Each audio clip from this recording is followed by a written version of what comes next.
Hello and welcome to the Northern Cancer Alliance Chemotherapy Pre-Assessment.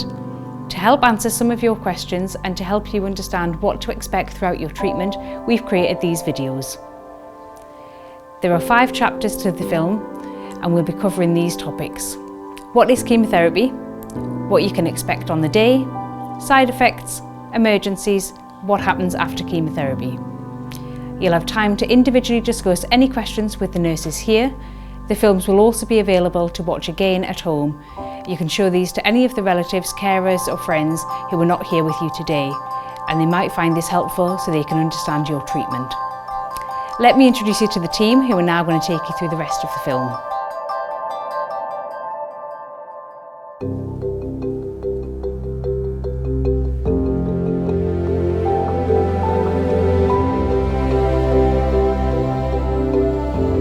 Chemotherapy is the use of specialist medicines, which are designed to find and kill cancer cells. Chemotherapy works by attacking fast-dividing cells in your body. However, chemotherapy can't distinguish between healthy cells and cancer cells, so some of your healthy cells can be damaged too, causing different side effects. Normally, chemotherapy is split into cycles, which allows your body to recover between treatments. This rest period usually lasts between 1 and 4 weeks. How often you receive chemotherapy will have been discussed with you when setting out your treatment plan. Your cancer doctor will decide what treatment you receive based on years of research, as well as how fit you are. Sometimes, single chemotherapy medicines are given alone, or they can be given in combination, depending on the type of cancer you have and your treatment plan. How your treatment will be given will depend on which medicines you'll receive. The most common way to give chemotherapy is intravenously, through a drip. However, it can also be given in tablet form or as an injection. We ask that 2 to 3 days before your chemotherapy appointment, you get some blood tests. This is because chemotherapy can affect your blood counts, and sometimes your body needs extra time to recover before we can give you your next dose. You may receive a phone call prior to treatment, so the nursing team are able to ensure that you're well enough for your treatment. They will also check your blood test results to ensure that they're satisfactory. This will allow the pharmacy to prepare your treatment ahead of you arriving at the unit. We'll give you the information today about which blood tests need to be taken. You can choose to have your bloods taken at the hospital, a local phlebotomy clinic, or some GP practices may offer this service. Please take the information we give you today with you to each appointment to ensure the correct blood tests are taken. Please remember that not having your blood checked before treatment can cause long delays in the day, so please let us know if you're having problems booking an appointment for your blood test.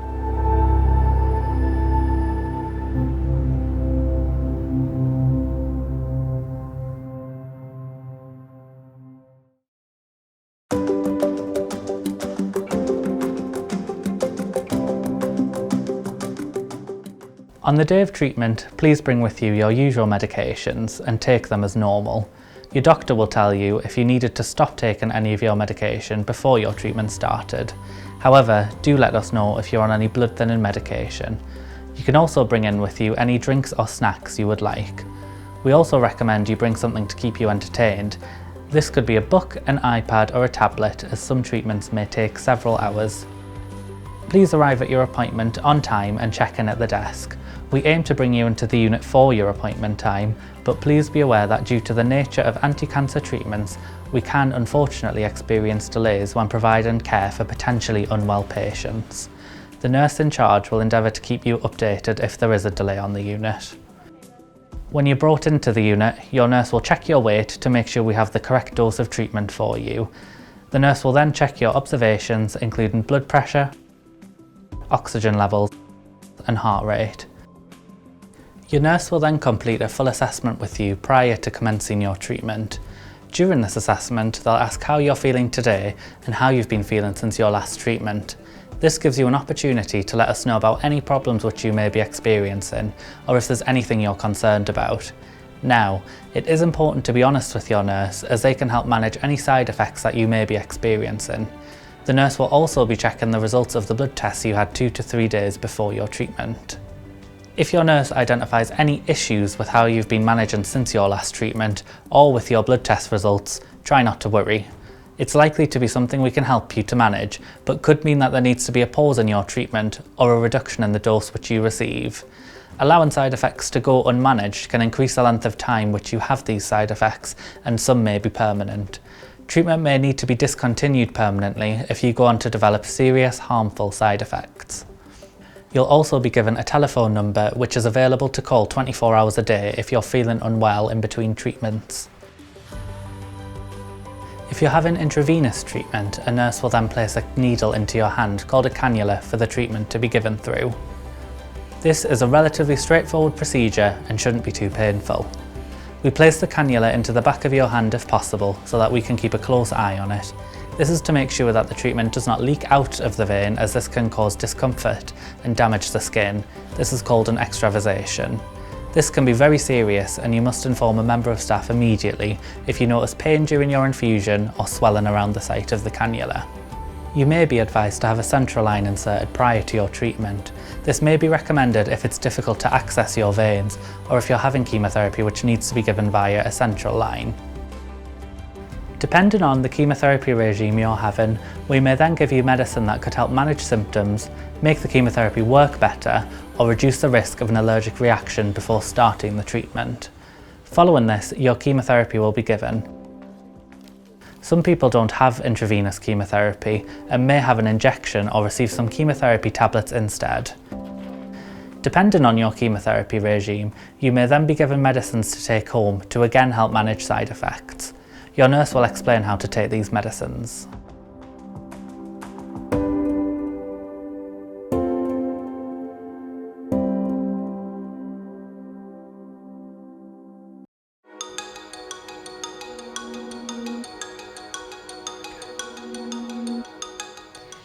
Different chemotherapy drugs may have different side effects. However, there are some side effects which are more common than others. In this chapter, we'll discuss the most common side effects and give you some advice about how these can be managed. It's important to be aware that these side effects can occur up to 6 weeks after finishing chemotherapy, and some side effects can be permanent.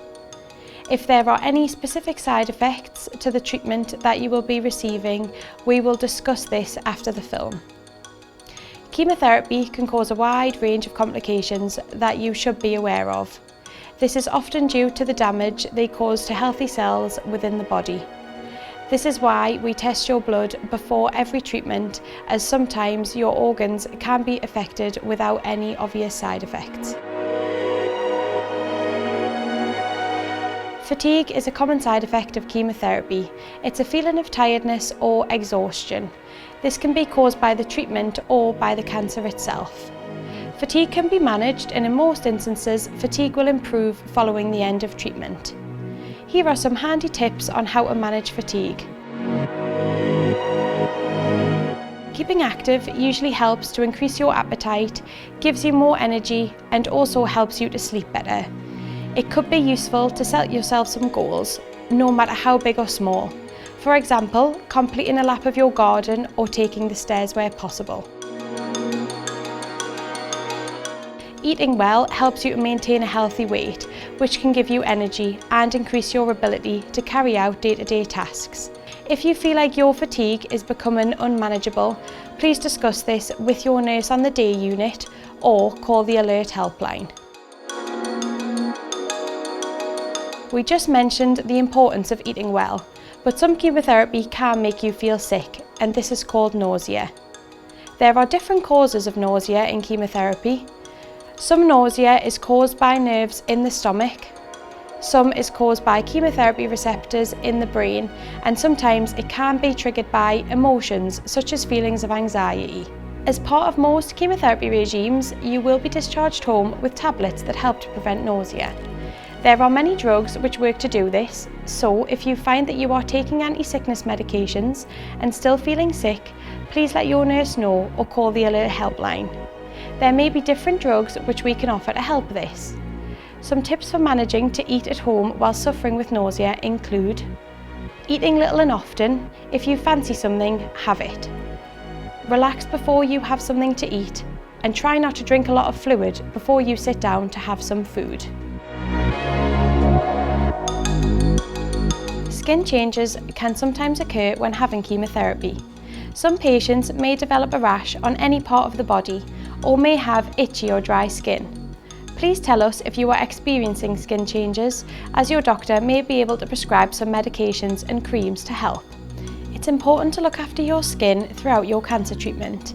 Use any medications and creams as prescribed and protect your skin from the sun by using a high SPF sun cream and wearing a hat to protect your head.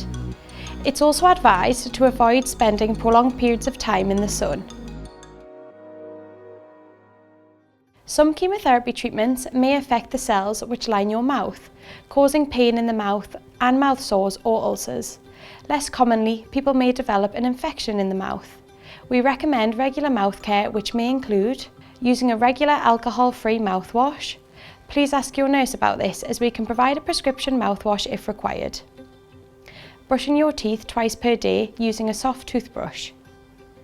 Staying hydrated by drinking plenty of fluids, including water. And use a lip balm to keep your lips moist.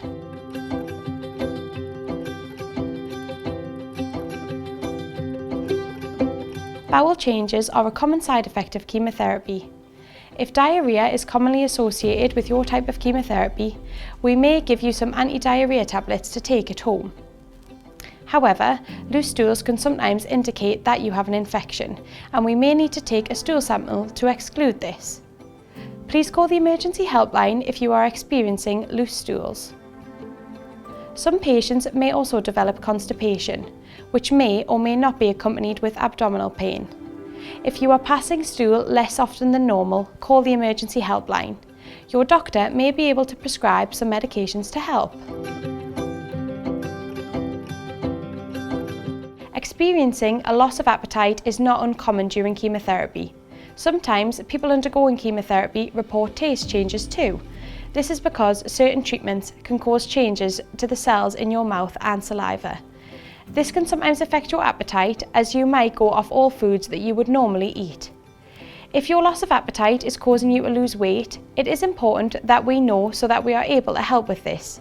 Tips for helping with loss of appetite include eating small portions little and often rather than having 3 large meals a day, eating high-calorie, small snacks. Feel free to eat things like crisps and nuts throughout the day. You can also have sips of sweet, nourishing drinks like milk or milkshake. And if you have good days, then try and enjoy these by treating yourself to a meal that you really fancy. You might be given medication to help stimulate your appetite, such as steroids. This can be discussed with your doctor if it is necessary. And if you are really struggling to eat, we can refer you to a specialist dietitian. Peripheral neuropathy is damage to the nerves which send messages from the brain and spinal cord to other parts of the body. It's more common with some chemotherapy drugs than others. This means you may notice changes to the feeling in the tips of your fingers or your toes. This may not always be present, and sometimes only in certain temperatures. It is important to let us know if you start experiencing this, especially if it is causing you problems with daily tasks such as holding things, fastening buttons or using your mobile phone, or is causing problems with dizziness and finding your balance. In most cases, the neuropathy will improve following the end of your chemotherapy. However, if this is worsening, it is important to let us know, as severe damage can be irreversible. Chemotherapy can have an impact on your hearing. This is more common with some chemotherapy drugs, and if this is the case, you may be booked for a hearing test prior to starting your treatment. If you are experiencing any hearing loss or ringing in your ears, also known as tinnitus, please let your chemotherapy nurse know. These problems may be temporary or permanent and need to be monitored throughout treatment. Any significant changes to your hearing may require a change to your dosage.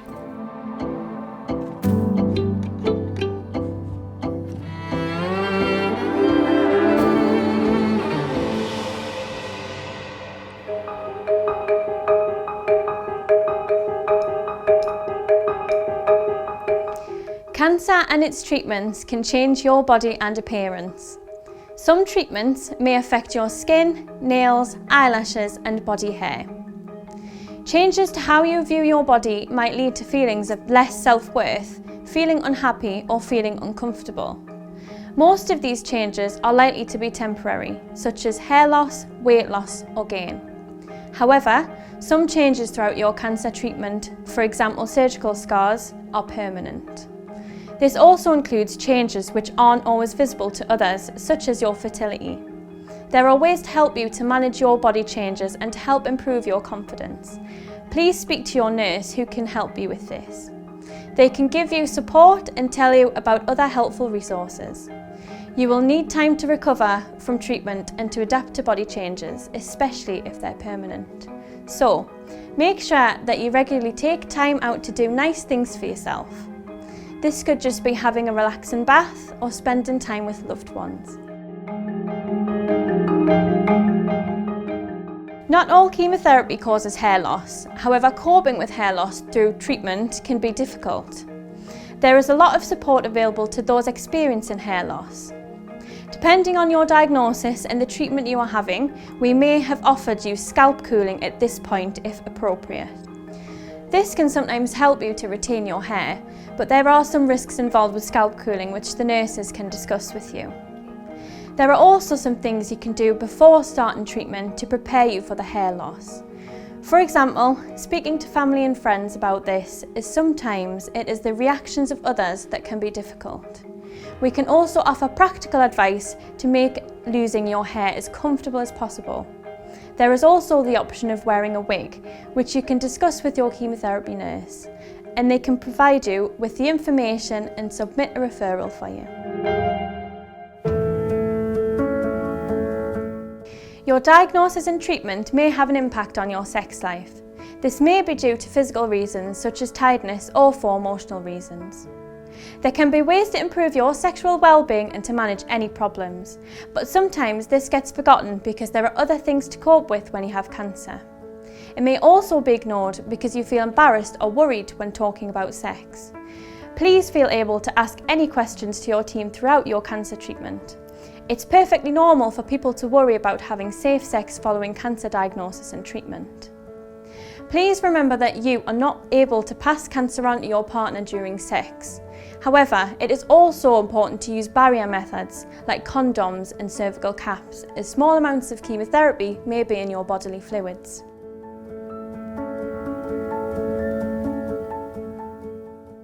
Yes, so for women this means it could impact your ability to conceive and carry a child, and for a man your ability to produce sperm that can effectively fertilise an egg.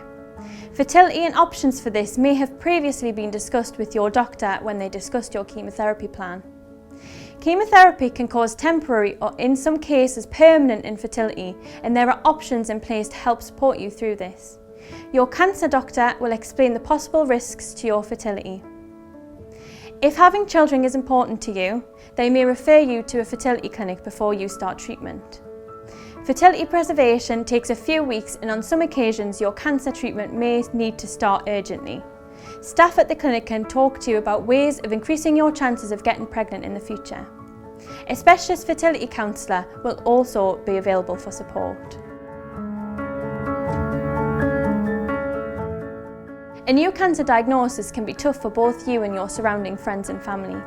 There are lots of ways to receive emotional support through your chemotherapy treatment. It is a frightening time, and you may worry how chemotherapy will affect your current lifestyle. The nurses are available on the days of treatment to discuss any concerns you may have and are able to signpost you in the right direction to receive the support which you need. There are a number of charities available which provide support during cancer diagnosis and treatment. The Cancer Care Map is a simple online resource that aims to help you find cancer support services in your local area. Please ask your nurse for further details.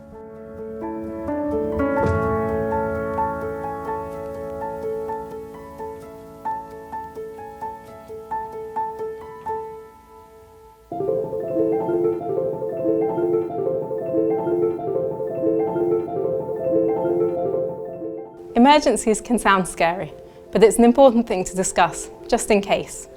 There are some potential side effects of chemotherapy that could result in a medical emergency, and it is important that you seek medical advice immediately in these circumstances.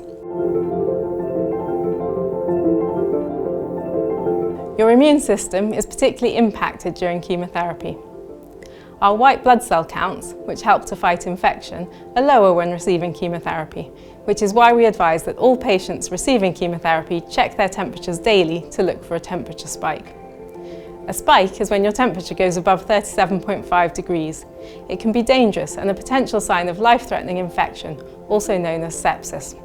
When your immune system is not as effective, this is known as neutropenic sepsis and can be dangerous if not treated quickly. If your temperature does spike at home, or if you feel shivery or flu-like, then please ring our 24-hour emergency helpline immediately. We will be able to assess your symptoms over the phone and provide the best advice for what steps to take next.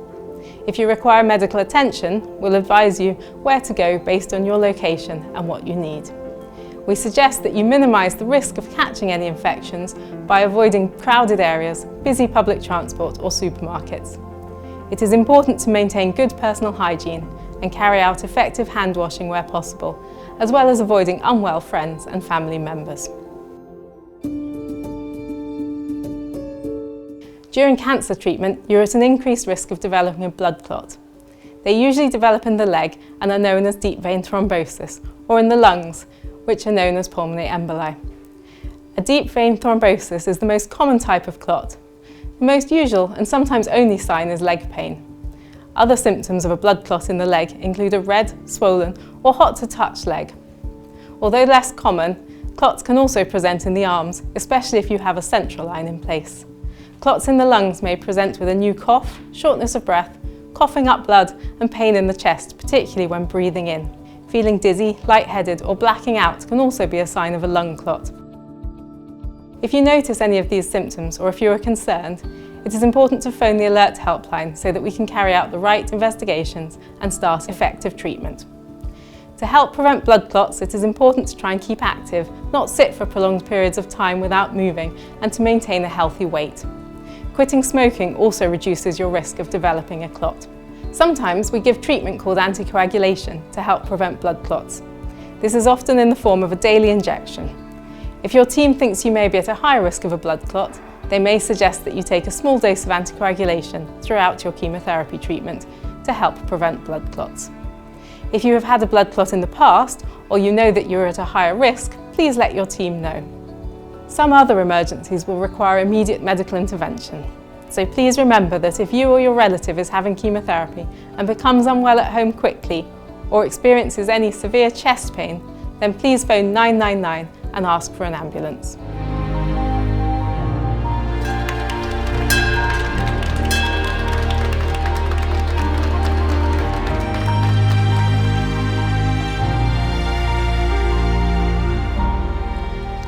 I've been through cancer treatment, so I know the end of treatment can be a challenging time. Sometimes people finish chemotherapy and may not need any more cancer treatment. Other times they may still require other treatments such as surgery or radiotherapy. Sometimes people might be restarted on a different chemotherapy or other treatments, as this treatment was to manage the cancer over a period of time. Usually, following the end of treatment, you will have a scan to check how the cancer has responded to chemotherapy. You should then attend a review with your consultant where you will discuss the next steps.